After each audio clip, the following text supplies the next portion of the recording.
নৱমী ৰাতি ঘৰৰ পৰা আমি বুঢ়া বুঢ়ী মিলি ওলাই আহিলোঁ আৰু ওলাই আহি মণ্ডপত সোমায়ে জুবিন দাক প্ৰণাম কৰিছোঁ। তাৰপিছত মা দুৰ্গাৰ ওচৰত আশীৰ্বাদ বিচাৰি প্ৰণাম কৰিলোঁ। কৰি এটা মণ্ডপৰ পৰা আহি আৰু এটা মণ্ডপত সোমালোঁ।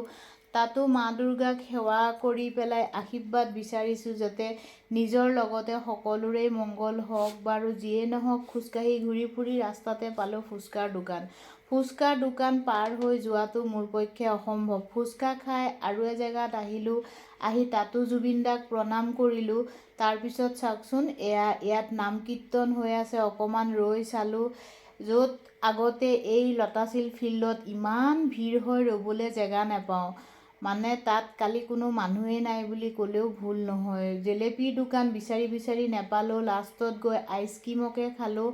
আইচক্ৰীম খাই ওলাই আহিলোঁ। চাওকচোন ৰাস্তা অৱস্থা, মানুহেই নাই। এইবছৰ দোকান বজাৰ একোৱে বহা নাই, মানে বহুত কম বহিছে। বাৰু যিয়ে নহওক আমি ওলাই আহিলোঁ।